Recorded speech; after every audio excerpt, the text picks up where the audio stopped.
All right, fire it up. Good work.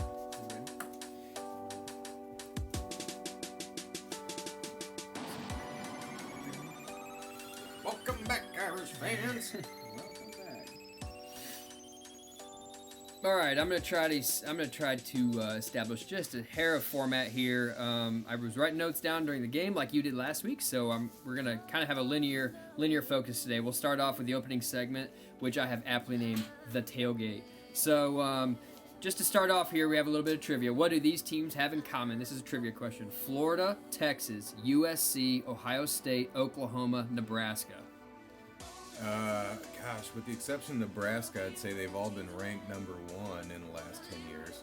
I'm sure that's probably true. I don't know if it's true or not. But for right now, for the purposes of this podcast, all those teams just named, Florida, Texas, USC, Ohio State, Oklahoma, Nebraska, ranked lower than Notre Dame in the AP Top 25. Feels really good to say. 3 of those teams, Florida, Texas, Ohio State, undefeated. What's Notre Dame in the AP now? Notre Dame is now number 10, AP, number 10. I only Correct. look at Sagarin. That's the only thing that... Right, I know you do. And I always go to the AP. It's not because of the virtue of it. It's simply because it's whatever. It's when what you're watching the it's the game, hype. it's what the number is on the game. It's the best way to know. Okay, just another opening thought here. This is just a complete throwaway item, but there's been this debate about when field turf has coming. I thought the field looked sick. Maybe it was just dialed in at night. Maybe my TV was looking good. It was something with the weather. The field looked unbelievable. And during the day, I watched the Florida game. Their field is completely destroyed. And I don't see how it's easier for us to grow grass in Indiana than it is for them down in Florida. Just something I noticed. You know, everybody's so quick to say, oh, it's part of recruiting. Gotta get the field turf. I'm sure it's easier to play on. There's an injury aspect. But that grass looked really, really nice, and I noticed it.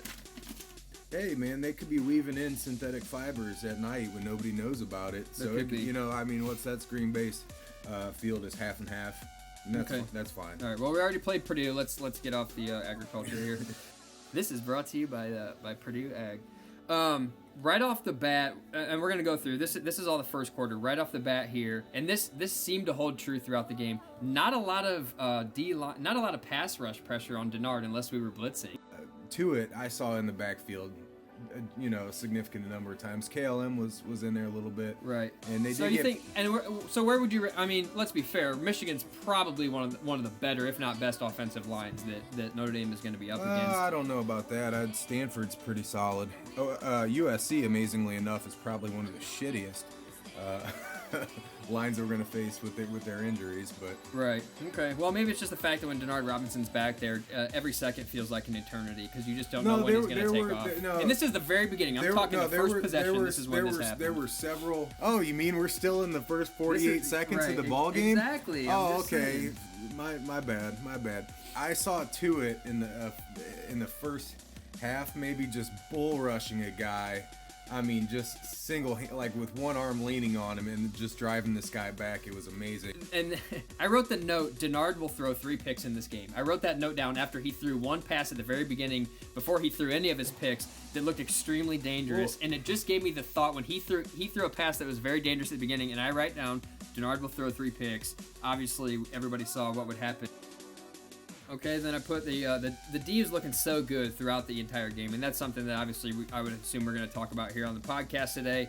But stopping on first and goal, it just went to show you, and I think the best way to say it was a little bit weird to feel more confident when the defense was on the field than the offense. And I think that Brian Kelly's moves, we can get a little bit more into that later maybe, but don't you feel more confident when the defense is on the field that something good is going to happen, at least in that game last night? Well, yeah. I mean, I think some of that, too, is the plus-minus turnover stuff. You know, last year we gave away a lot of turnovers, but we didn't take away a lot either, and that made the turnover margin or the plus-minus that much worse. And this year, it's like, our offense, that's a whole 30-minute segment in itself on what I think about the offense. But the truth is, Manti stepped up, the defense stepped up, Diaco's doing it without Chuck Martin on that side of the ball. I feel good about our defense. They're ranked nationally in tons of categories. Tuitt's an animal, Nix is an animal, Manti's playing like a banshee. The secondary is what it is. It's a bunch of rookies. But yeah, I feel great about the defense, and like the old saying is, defense wins championships.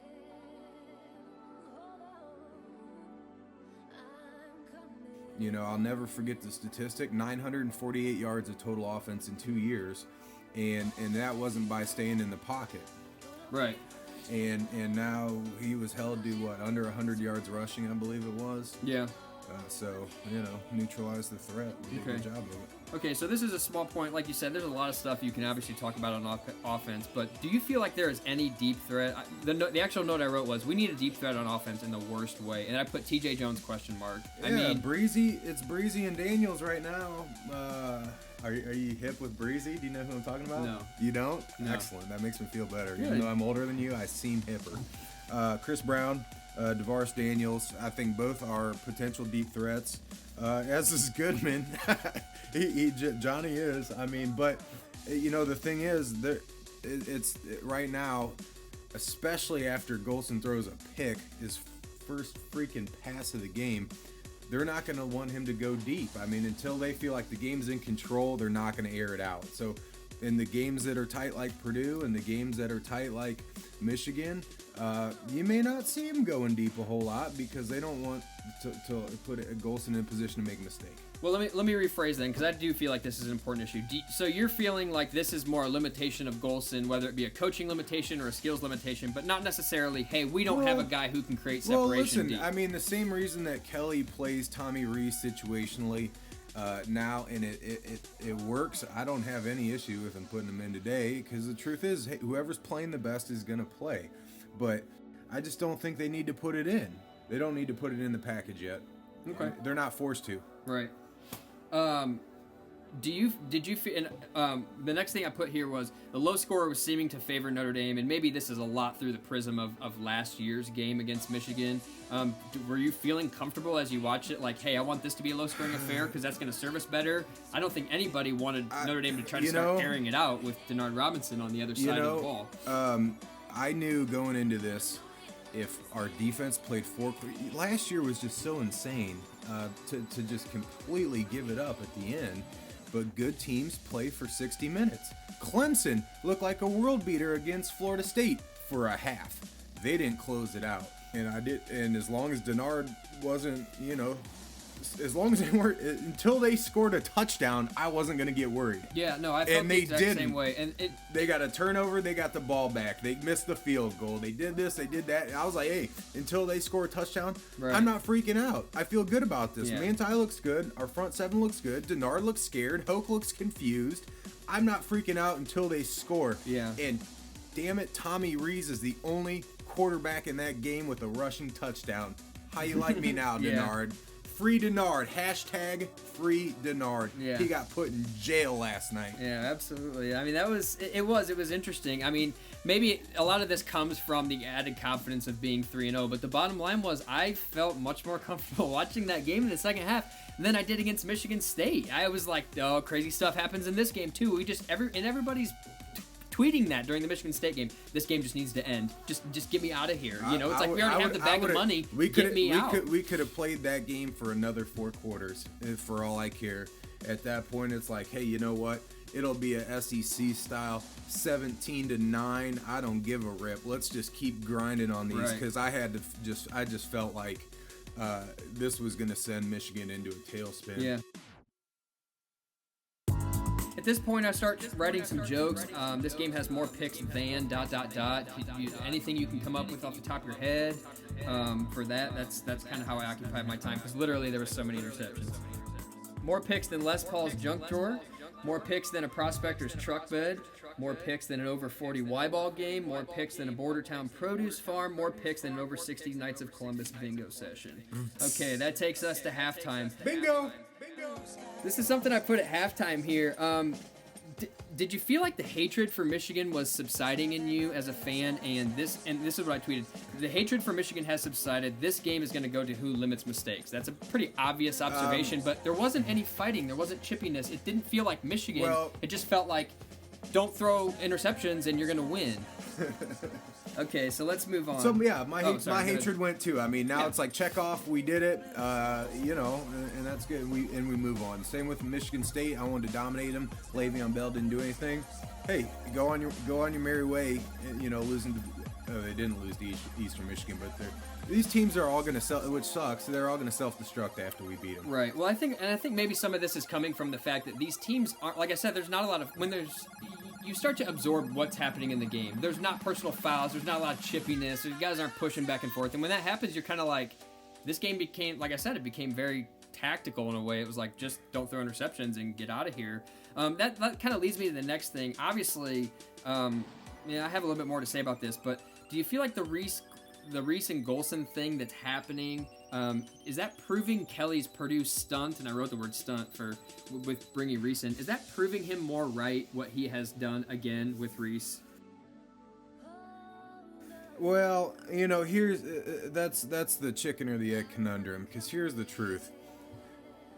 If Golson knows going into the game that if he's on a short leash and if he doesn't perform that he's going to get yanked, so does that cause him to force things and throw a pick on the first play? Or, does that cause that, knowing that time is behind him? Or does, so it's hard to say.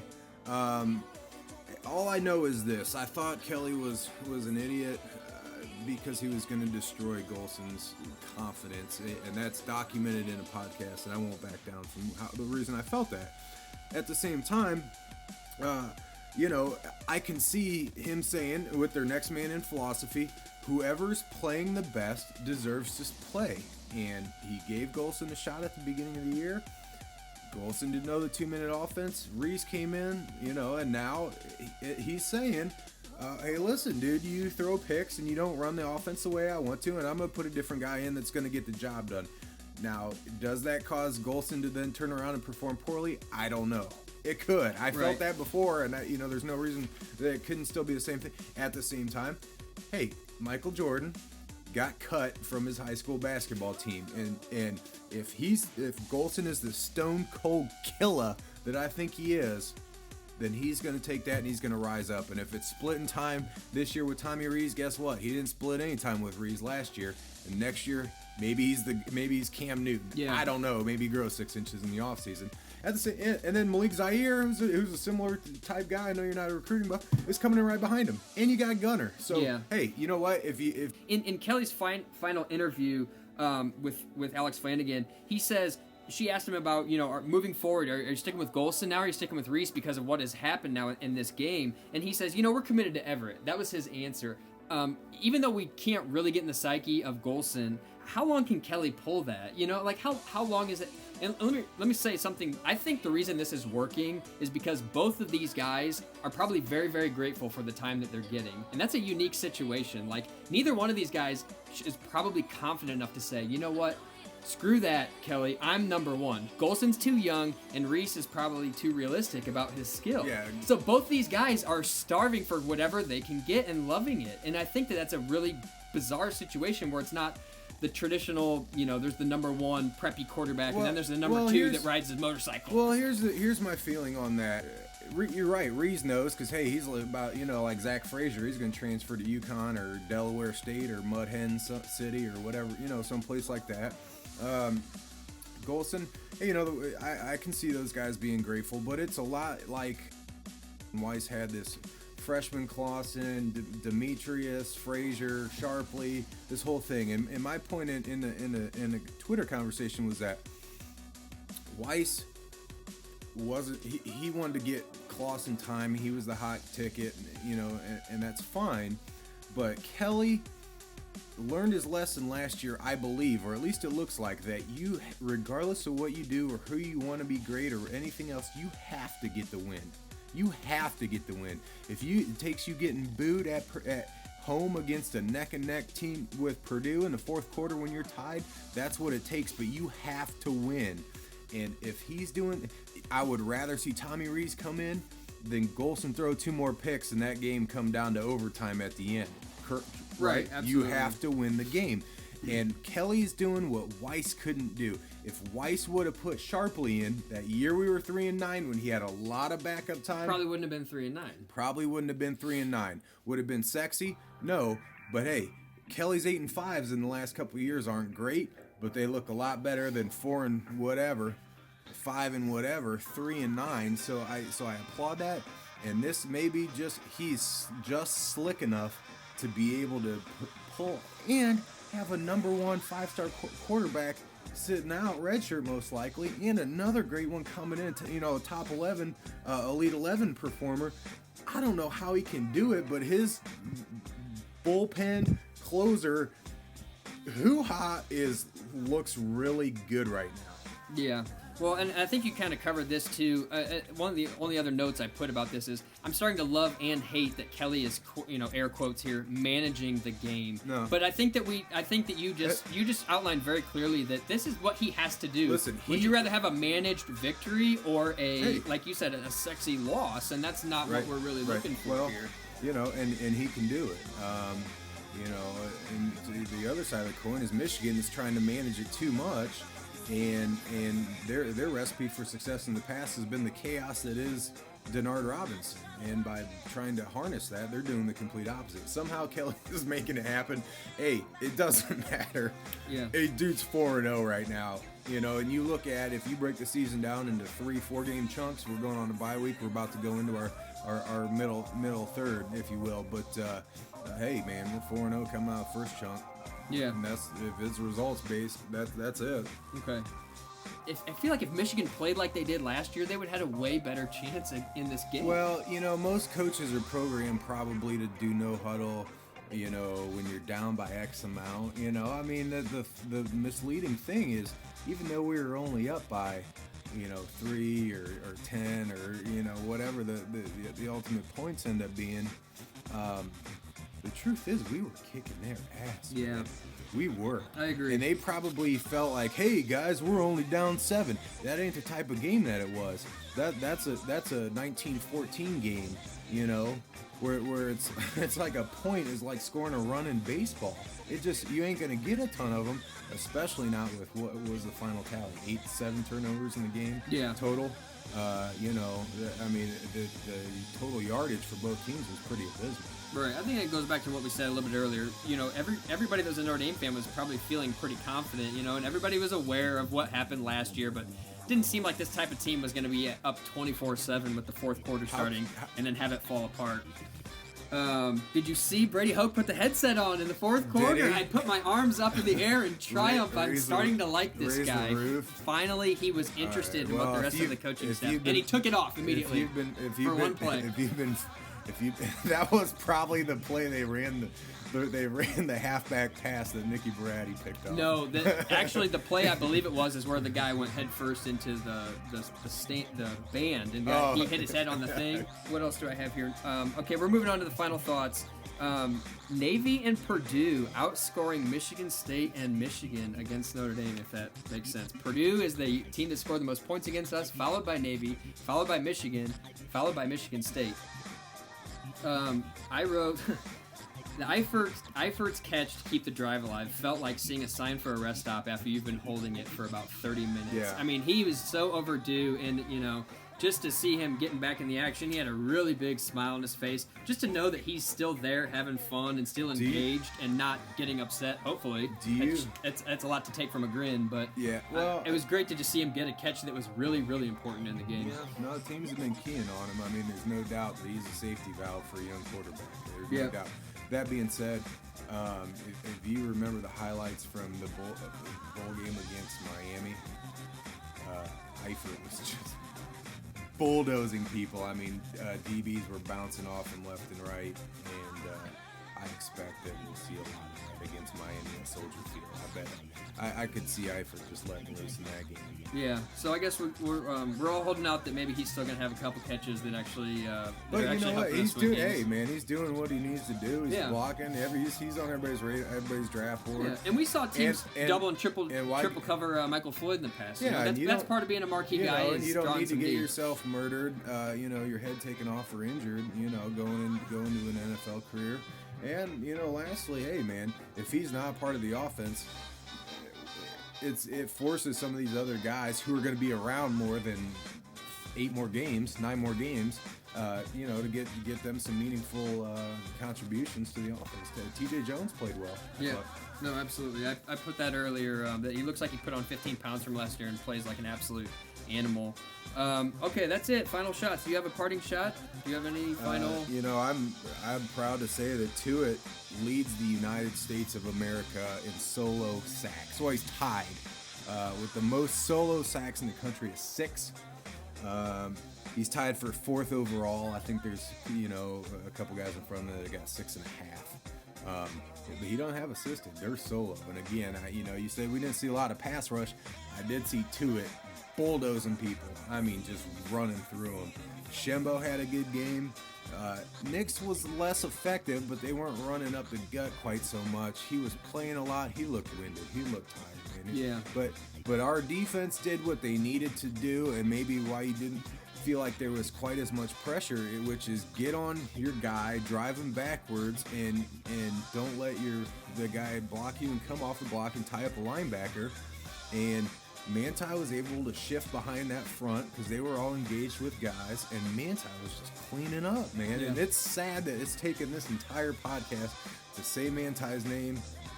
It's almost because he's like we expected it, though. It's because he's not shocking Notre Dame fans, but yeah, it's unbelievable. We know the emotional thing. He's freaking Superman this year. And he's being where he needs to be on the ball. He's catching deflections. He's such a blessing. He's such a blessing for Notre Dame to have.